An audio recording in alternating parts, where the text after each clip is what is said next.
creando Jesús problemas innecesarios? Pregunto, ¿cómo se siente usted cuando usted ve que el pastor de su iglesia elige solamente, ¿cómo te llamas? Eric, elige a Eric, Javier, y elige a Jesús? ¿Cómo se sienten ustedes si el pastor de la iglesia solamente elige a ellos tres para relacionarse y cuando ustedes lo invitan, él no va a la casa de ustedes, pero sí va a la casa de ellos tres? ¿Cómo se sienten ustedes? ¿Cómo se sienten? ¿Ah? ¿Chasqueados? ¿Cómo se sienten? Ah, claro, comienzan a juzgar los motivos del pastor, ¿cierto? Pero yo pregunto, ¿qué mueve esas críticas? ¿Qué mueve? ¿Cómo se llama lo que mueve esas sensaciones? Empiezan a sentir celos, empieza a sentir envidia. Yo pregunto, ¿no estaría Jesús creándose un problema innecesario al traerse a esos tres y subirlos al monte con él? ¿No son estos tres exactamente los mismos? Por lo menos dos de ellos que le dijeron a Jesús. La madre vino y le dijo a Jesús: cuando tú te sientes en tu trono, haz que estos mis dos hijos, Jacobo y Juan, se sienten a tu mano derecha y a tu mano izquierda. Y los hijos no tenían. ¿Y cómo se sintieron los otros discípulos cuando vino la madre pidiendo que a estos dos hijos de ella se sentaran a la mano derecha? ¿Cómo se sintieron? Claro. No fue Pedro el que cuando Jesús le preguntó a los discípulos en general: ¿quién dicen los hombres que es el Hijo del Hombre? Luego contestó y dijo: muchos dicen que tú eres uno de los profetas. ¿Y quién decís vosotros que soy yo? Tú eres el Cristo. No es el Pedro. ¿No son estos tres los mismos que Jesús les pidió que se acercaran con él en el huerto del Getsemaní para que oraran y dejó a los otros del otro lado del huerto? ¿Se dan cuenta? Pregunto, ¿no estaría Jesús creándose un problema innecesario al elegir a los mismos tres todo el tiempo? Algunas veces usted no tiene prejuicios y tampoco tiene favoritismos, pero si usted no tiene cuidado y no se preocupa por las impresiones o las apariencias, generalmente da imágenes que no son. Algunas veces sus decisiones pudieran crear impresiones equivocadas en la mente de la gente. Por eso en el liderazgo nosotros no solamente tomamos decisiones sobre la base de lo que, también algunas veces tenemos que estar protegiendo las imágenes, las impresiones, lo que la gente puede pensar. Yo pregunto, ¿no estaría Jesús creándose un problema de hacer esto? Dejar a 9 del valle y subirse al monte para transfigurarse y llevarse a estos tres, que son siempre los mismos. ¿Por qué haría Jesús algo así? Si Él todo lo sabe, si Él es omnisapiente. Bueno, para entender por qué Jesús hace lo que hace, nosotros necesitamos escarbar el texto. Necesitamos ir más profundamente. Necesitamos poner atención a los detalles. Saben que en la Biblia hay que poner atención a todos los detallitos. Miren lo que dice una vez más el texto. Versículo 2. 6 días después, Jesús tomó a Pedro, a Jacobo y a Juan y los llevó aparte solos a un monte alto y se transfiguró delante de ellos. O sea que en otras palabras, para entender la motivación de Jesús de elegir a estos tres para subir al monte y transfigurarse de ellos, nosotros necesitamos saber qué sucedió 6 días antes. ¿Por qué razón? Porque el texto mismo dice ahí: 6 días después, Jesús tomó a Pedro, a Jacobo y a Juan. Eso significa que lo que sea que motivó a Jesús a hacer esto y crear la impresión de favoritismo, sucedió 6 días antes. Entonces necesitamos saber qué sucedió 6 días antes. ¿Saben? Siendo que este evento aconteció hacia el final del ministerio de Jesús, que duró 3 años y medio. Déjenme decirles y les anticipo, la opinión pública acerca de Jesús y de la iglesia está cambiando para este momento. Donde antes la gente seguía a Jesús y tenía grandes multitudes alrededor de él, ahora ya no está sucediendo. Ya la gente no está siguiendo en masas a Cristo. Ya la gente no tiene la misma convicción acerca de Cristo y su función. Así que por lo tanto, la imagen de Jesús y de la iglesia se está convirtiendo en una imagen negativa. ¿Ok? Miren lo que dice Mateo capítulo 16, versículo 1, porque nosotros necesitamos regresar a lo que sucedió 6 días antes para entender por qué Jesús subió al monte y se transfiguró con estos 3. Mateo capítulo 16, Mateo capítulo 16, versículos 1 en adelante. Miren lo que dice el texto. Dice el texto: vinieron los fariseos y los saduceos para tentarle y le pidieron que les mostrase señal del cielo. ¿Algún problema con el pasaje? ¿Algo sobresaliente con este texto? ¿Algo inusual que ustedes automáticamente levantan una bandera roja cuando lo leen? ¿Ah? Miren lo que dice el texto una vez más. Vinieron los fariseos y los saduceos para tentar. Pregunto, ¿es común tener a los fariseos y a los saduceos juntos? ¿Por qué no? Porque eran enemigos. Porque creían cosas diferentes. Porque cada uno se consideraba a sí mismo como una religión, algo especial, pero no toleraba al otro. Y sin embargo el texto dice aquí que estos vinieron juntos. Escúcheme bien, esto está sucediendo al final del ministerio de Jesús y los enemigos se están uniendo en contra de quién. Se están uniendo en contra de Cristo. Dice aquí que los fariseos y los saduceos vinieron a Jesús para tentarle y le pidieron que les mostrase señal del cielo. ¿Qué significa eso? Le están pidiendo señal del cielo.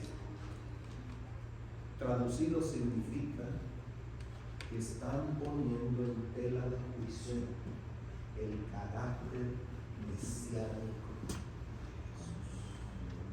Escúcheme bien, cuando alguien le dice a usted algo que usted no lo cree, usted comienza a cuestionar lo que está realmente diciendo. Yo no creo que tú dices la verdad. Yo no creo que tú tienes integridad. Por eso te estoy cuestionando. Estos estaban cuestionando el carácter mesiánico de Jesús al pedirle que les probara con un acto de poder que Él era el Mesías. ¿Se dan cuenta? Así que por lo tanto,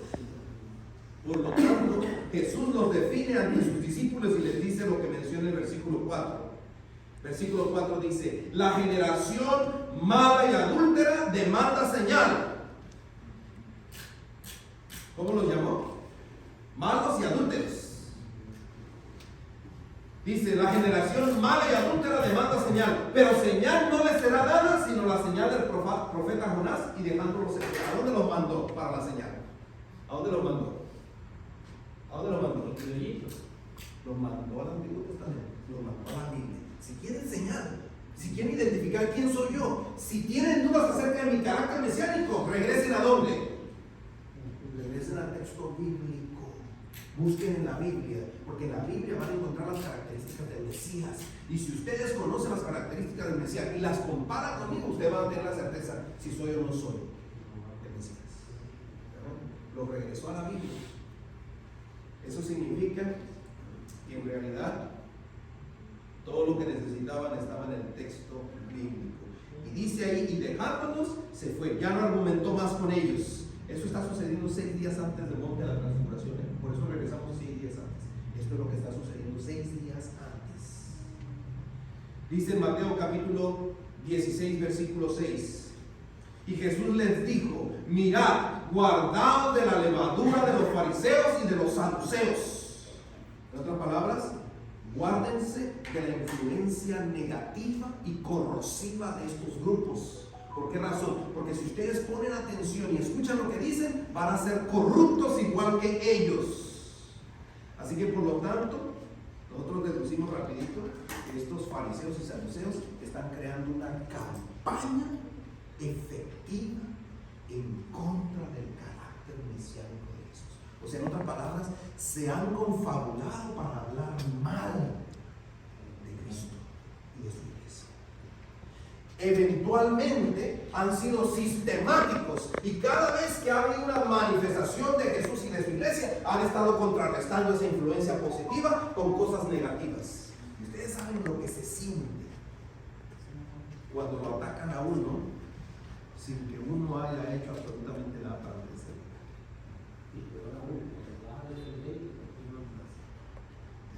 Ustedes saben lo que se siente. Así que noten, este Jesús ahora está siendo atacado en su carácter mesiánico. Pero escúchame bien, por favor, amplíen su visión, porque en realidad no necesariamente están atacando en forma única a Jesús. Jesús es el Mesías, hermano. Jesús es el que vino para la salvación del alma. Él dijo: el que cree en mí, aunque esté muerto, vivirá. Y si la gente ataca al Mesías, si la gente ataca a Jesús, si la gente eventualmente como resultado de las críticas ya no cree que Jesús es el Mesías, ¿qué va a pasar con la gente? ¿Ah? Se van a perder. O sea, en otras palabras, escúchenme bien, quien realmente está detrás de todo esto es el diablo, utilizando a los fariseos y a los saduceos para atacar el plan de la salvación. Escúchenme bien, querido hermano, líder, cabeza de hogar, sacerdote. Sus ojos tienen que abrirse más allá de lo que tiene frente a su nariz. Usted tiene que ver las cosas como las ve Dios. Usted tiene que tener la capacidad de discernir lo que no se percibe a simple vista. Y eso solamente se logra cuando uno escudriña la palabra de Dios. Es exactamente lo que estamos haciendo. Estamos escudriñando una historia, una simple historia en la vida de Jesús, para que usted discierna lo que realmente hay detrás. Así que entonces, ahora estos líderes religiosos, fariseos y saduceos, en realidad están atacando el sistema de la salvación. ¿Ok? Están atacando el sistema de la salvación. Luego dice en el versículo 13, estamos en Mateo 16, versículo 13: viniendo Jesús a la región de Cesarea de Filipo, preguntó a sus discípulos diciendo: ¿quién dicen los hombres que es el Hijo del Hombre? Y la razón por la que Jesús hace esta pregunta no es porque no sepa, queridos hermanos.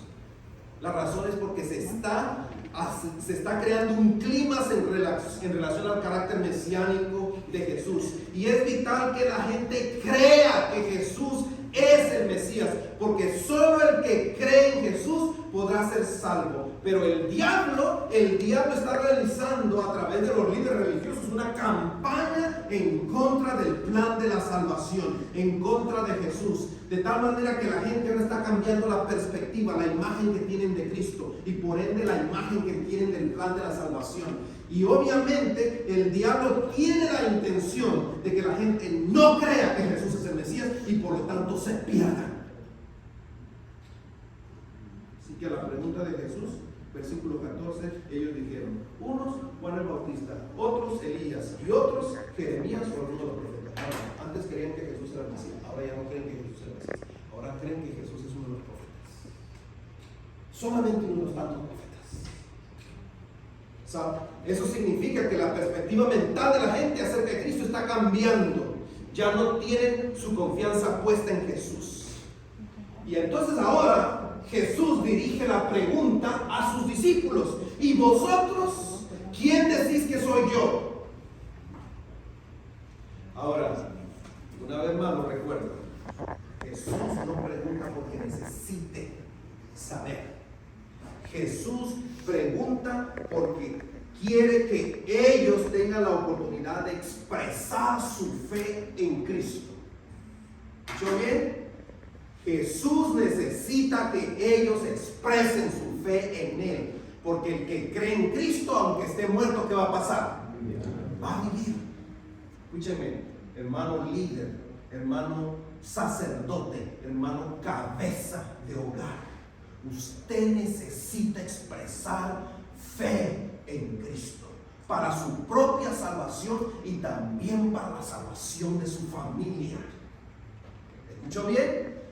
Si alguno de sus hijos está por el mal camino, si alguno de sus hijos se le ha descarriado, usted no lo va a volver al camino con golpes, usted no lo va a volver al camino con regaños, usted no lo va a volver al camino con apretarle el pescuezo. Usted solamente puede volverlo al camino cuando usted fielmente busca la ayuda del Dios Todopoderoso. Porque ese Dios Todopoderoso es el único que puede trabajar en el corazón del ser humano. Él es el único que puede transformar la mente y cambiar el pensamiento. Es obvio. Es obvio. Jesús les pregunta a ellos para ver si ellos todavía tienen fe en Cristo, porque la gente ha cambiado de parecer. Ya no creen que Jesús es el Mesías. Y ¿saben una cosa? Esta tarea viene desde el mero principio de la historia, porque el diablo ha estado trabajando arduamente desde el mero principio para crear esta campaña en contra del Mesías. Inclusive antes de que el Mesías llegara a esta tierra. Si ustedes regresan a la historia bíblica, ustedes se van a dar cuenta que desde el mero principio, cuando nace Caín y nace Abel, y vienen los dos delante de Dios, se marca una línea de diferencia entre uno y el otro. Caín, de paso, ¿cuántos le han puesto a sus hijos Caín? ¿Alguien aquí le ha puesto a su hijo Caín? Nadie. Ok. Nadie le ha puesto a su hijo Caín. ¿Alguien le ha puesto aquí a su perro Caín? ¿Alguien le ha puesto aquí a su perro Caín? No. Tampoco. Yo pregunto, ¿por qué no le han puesto a sus hijos Caín? O por lo menos al perro, ¿por qué no le han puesto? ¿Saben por qué? Porque ese nombre está marcado con un prejuicio histórico. Tampoco nadie le pone al hijo Judas o al perro, tampoco, ¿no? Porque esos nombres están marcados en la historia con un prejuicio histórico. Nadie quiere ser esos personajes. Pero yo le voy a corregir la perspectiva esta mañana. Yo se la voy a corregir una vez por todas. Escúcheme bien. Bien usted puede ser Caín. Bien puede usted y yo ser Caín. ¿Sabían ustedes que Caín era una persona sumamente religiosa? ¿Sabían ustedes que Caín fue la primera persona que vino delante de Dios y no fue Abel? Nosotros en la iglesia apreciamos a los que llegan temprano, pero a los que llegan a la hora del culto los llamamos 7-Eleven. ¿Cierto? Y cuando vienen los nombramientos, nosotros consideramos a aquellos que son responsables y vienen temprano a la iglesia. Pero los que vienen tarde, ¿se dan cuenta? O sea, si estoy diciendo lo que es correcto, usted estaría nombrando a Caín como anciano de la iglesia, pero a Abel no lo estaría considerando. Caín vino primero. Caín era una persona muy religiosa, pero desafortunadamente Caín tenía convicciones torcidas, como algunas veces nosotros también tenemos. ¿Se dan cuenta? Así que cuando vino el momento de la prueba y la fe fue expresada a través del sacrificio, Abel, que no era necesariamente el más religioso, él confió en lo que Dios dijo y trajo el sacrificio como Dios lo mandó. Obedeció lo que Dios dijo. Mientras que el otro, que era más religioso y devoto, no confió en lo que Dios dijo y trajo lo que Él produjo.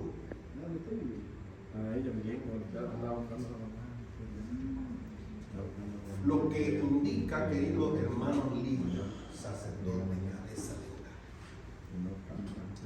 Cuando se trata de la salvación, hermano, no se separe de lo que Dios dice.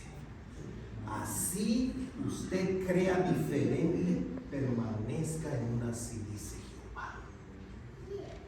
Nunca se separe de lo que Dios dice en su palabra. Escúcheme bien, lo que Dios dice en su palabra a usted lo va a poner en contraposición con la mayoría. De paso, la Biblia dice que si usted quiere saber dónde está el error en el tiempo del fin, lo único que tiene que hacer es mirar lo que hace la mayoría, porque la mayoría va al lago de fuego. ¿Escuchó bien? La mayoría va en dirección al lago de fuego. Así que desde ese tiempo, desde el mero principio, Caín y Abel, y después de Caín y Abel, ustedes se van a dar cuenta que el diablo está tratando de matar la línea del Mesías, porque Caín mató a Abel y luego se levantó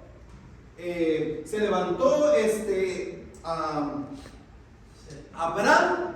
Después se levantó Abraham y tuvo dos hijos, Isaac. ¿Cómo se llama? Se me fue.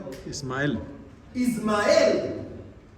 Y ustedes cuando leen el texto bíblico se van a dar cuenta que Ismael fue un hijo conforme a la carne, porque fue hijo de la esclava.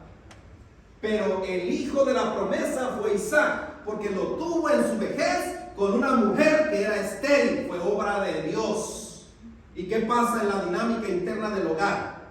Pues Isaac está bajo pena de muerte. ¿Por qué razón? Porque su hermano Ismael lo quiere, ¿qué cosa? Lo quiere matar. ¿Se da cuenta?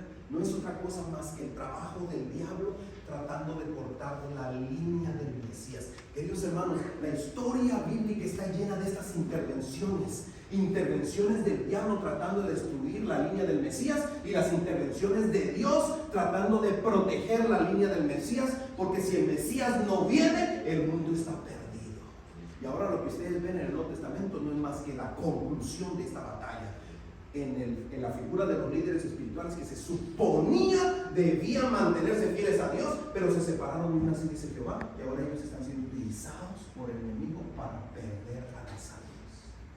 Escúchenme bien, querido líder, sacerdote, cabeza de hogar. Usted ha sido llamado para salvar almas. Y las primeras almas que usted tiene que salvar son las de su propio hogar.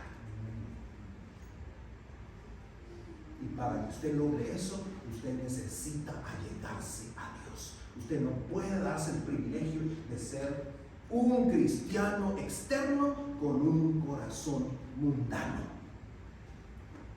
Usted tiene que seguir una así, dice Jehová. ¿Saben qué? Eventualmente, los líderes religiosos del tiempo de Jesús fueron los que menos creyeron en Jesús. A tal punto que cuando Jesús estaba ya colgado en la cruz, cuando ya estaba sentenciado a muerte sobre la cruz, ellos le estaban diciendo a Cristo: desciende de la cruz para que nosotros, ¿qué cosa? Te creamos. Miren, en esa circunstancia adversa de la vida de Jesús, colgado en la cruz, Dios le dio una evidencia, el Padre le dio una evidencia a Jesús de que su misión era valiosa. Porque a un lado de la cruz de Jesús, a la mano derecha, se encontraba un hombre que había vivido una vida disoluta, desordenada. Se encontraba el que se conoce como el ladrón en la cruz. Ese hombre había vivido lejos de Dios, pero cuando estuvo colgado en su mera condenación, vio el vislumbre de la gracia de Dios en Cristo, vio el carácter mesiánico de Jesús, tuvo un rayo de luz que iluminó su mente, y entonces dio expresión a su fe. Porque escúchenme bien lo que le dijo a Jesús: Señor, cuando vinieres en tu reino, Acuérdate de mí. Y yo pregunto, ¿quiénes en este mundo tienen reino? Reyes. O sea, en otras palabras, esa expresión fue un acto de fe, una declaración de fe de que Jesús verdaderamente era el Mesías. Y cuando ese hombre dijo eso, Jesús afirmó que verdaderamente él había venido para salvación. Por eso le dijo, de cierto te digo hoy, estarás conmigo en el paraíso. O sea, en otras palabras, tu fe te ha salvado en medio de la condenación. Escúcheme bien, no importa el tipo de vida que usted haya vivido, no importa cuán bajo haya caído, si usted viene a la gracia de Cristo, si Dios le destella un rayo de luz en su mente, es suficiente para alcanzarlo y salvarlo para siempre. Amén. Pero usted tiene que creer, usted tiene que abrir el corazón, usted tiene que abrazar la fe de Cristo. Saben que eventualmente Jesús estaba para irse, estaba en la última parte de su ministerio y necesitaba que los discípulos confiaran en él, porque él les iba a dejar la misión de predicar el mensaje del Evangelio. Escúcheme, querido hermano, miren, este asunto de la predicación del Evangelio no es un juego. Es verdad que algunas veces nosotros decimos, bueno, que lo haga el pastor. No, cuando usted entiende lo que está en juego, usted no deja que esta tarea la haga solamente alguien. Usted mismo mete las manos y mete el cuerpo. Usted mismo se envuelve en el trabajo y en la tarea de predicar, de hablarle a otros, de alcanzarlos con la gracia que Jesús lo alcanzó a usted. Y usted sabe específicamente que es obra de Dios quien lo está haciendo en su vida, porque usted se conoce a sí mismo, sabe su naturaleza, sabe cuán egoísta ha sido en su experiencia personal, y ahora que de repente en lugar de estar pensando en sí mismo, esté pensando en la bendición de otros. Eso no lo hace un ser humano en su condición natural, solamente la obra de Dios en el corazón. Jesús sabía perfectamente que sus discípulos se iban a quedar en esta tierra y no podía darse el lujo de que el ego, el orgullo, la envidia del corazón de ellos permearan esta misión. Por eso era necesario que ellos ejercitaran su fe y declararan su confianza en Cristo. Miren lo que dice el versículo 16. Respondiendo Simón Pedro dijo, tú eres el Cristo, el Hijo del Dios viviente. Entonces le respondió Jesús, bienaventurado eres Simón, hijo de Jonás, porque no te lo reveló carne ni sangre, sino mi Padre que está en los cielos. O sea, en otras palabras, aún la declaración de Pedro fue obra del Espíritu de Dios, porque Pedro era una persona muy egoísta. ¿Escuchó bien? Pedro, muy parecido a usted, muy parecido a mí, muy parecido a nosotros, que batallamos con nuestro ego. Y a menos que Dios intervenga en nuestra vida, usted y yo siempre vamos a estar batallando con lo mismo. Escúcheme bien, mire, en esta carrera cristiana, cuando usted tiene años en esta carrera, en esta jornada, y usted sigue actuando con los mismos impulsos y las mismas inclinaciones, usted debe pausar en la carrera y decir, espera.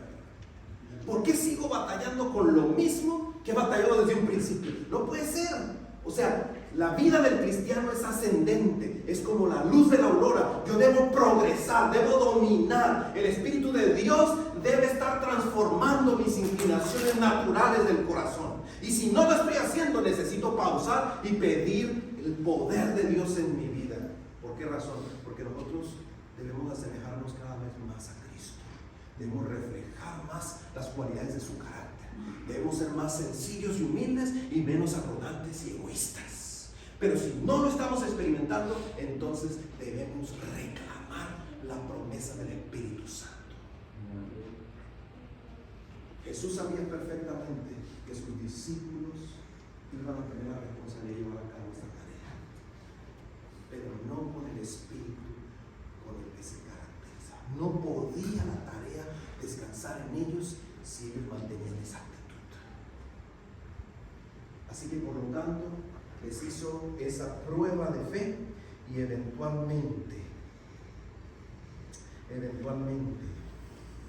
ellos tenían que manifestar una fe absoluta en el carácter de Cristo. Así Amén. que ahora, eso fue lo que sucedió 6 días antes. Ahora, con todo ese contexto, Jesús en el capítulo 9, 6 días después, decide dejar a 9 de los discípulos en el valle y subir con estos 3 al monte de la transfiguración para llevar a cabo un evento sobrenatural, revelar públicamente que Él es el Mesías. ¿Y cómo lo hizo? Con una manifestación de poder. Moisés y Elías descendieron del cielo y la gloria de Dios se reveló a través de la humanidad de Cristo.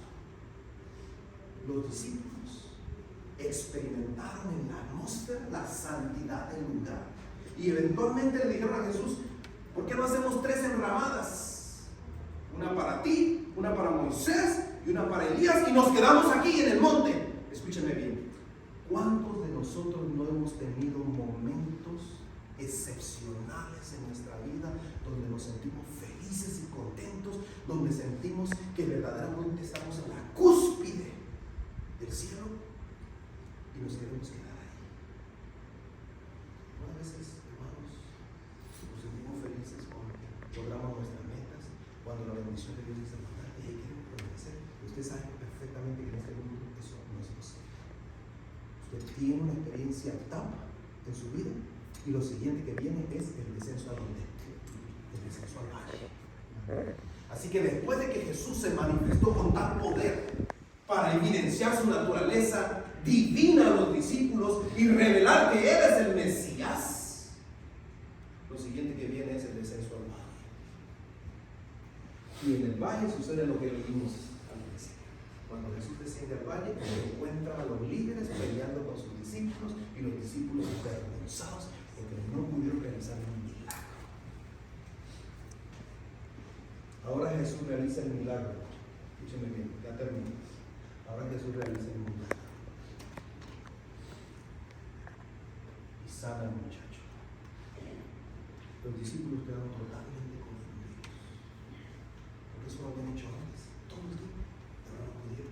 La pregunta es: ¿qué falló esta vez? ¿Por qué no pudimos? Así que cuando finalmente todo el mundo se disipó y Jesús se quedó con los discípulos en casa, entonces ellos le preguntaron a Jesús: Señor, ¿por qué no pudimos nosotros sacarle el demonio al muchacho? Si ya lo habíamos hecho muchísimas veces, pero ¿por qué no pudimos esta vez? Noten la respuesta de Jesús en el texto. Jesús le dice a los discípulos: este género solamente sale con ayuno y oración. Y usted dice: pues ¿qué voy a hacer? Pues entonces ahora voy a dedicarme a la ayuno y oración. No. Tiene que entender las palabras de Jesús en su contexto. Cuando Jesús dijo: este género solamente sale con ayuno y oración, no solamente estaba hablando de lo que se tiene que hacer, pero también de lo que se estaba haciendo. Y yo pregunto: ¿qué estaban haciendo los 9 en el valle cuando Jesús subió con los otros 3 al monte? ¿Qué estaban haciendo? ¿Qué estaban haciendo ellos? Bueno, el deseo de todas las gentes dedica un capítulo a esta historia. Y yo les digo que estaban haciendo. Estaban haciendo lo que generalmente nosotros hacemos cuando tenemos una percepción errada de algunas cosas. Por ejemplo, yo les mencioné el caso del pastor. Si el pastor elige a 3 miembros y con ellos interactúa y el resto no recibe visitas del pastor, ¿qué piensan inmediatamente? El pastor tiene ¿qué cosa? Preferido, ¿verdad? Que el pastor solamente le gusta relacionarse con quién, con ellos 3. ¿Se dan cuenta? ¿Pudiera ser verdad? Pues esa es la impresión que deja, ¿no? Pero ¿pudiera ser verdad? Pudiera no serlo. Pudiera haber una razón, pero no lo sabemos. Solamente nos dejamos llevar por ¿qué cosa? Por la impresión. Y entonces damos espacio a ¿qué en el corazón? La alegría. ¿Qué creen que estaban haciendo los discípulos 9 que se quedaron en el mar? Estaban criticando y atacando el hecho de que Jesús se llevara a esos 3. Estaban abriendo el espacio y el corazón para que el Espíritu de Dios no se manifestase. Porque en el momento en que usted alberga en su corazón una actitud negativa, contraria al Espíritu de Cristo, usted le cierra la puerta al Espíritu Santo y le da todo el control al enemigo. Por eso, en el hogar, queridos hermanos varones, no podemos dar el espacio a la ira. Usted no puede resolver los problemas y las diferencias con su pareja en un momento de enojo. Por eso el texto bíblico dice: no se ponga el sol sobre vuestra ira. Porque en el momento en que usted reacciona con ese ímpetu y esa actitud, usted le cierra la puerta al Espíritu de Dios y le abre la puerta ¿a quién? Al diablo. Los discípulos, los 9 que quedaron en el valle, le abrieron la puerta al diablo.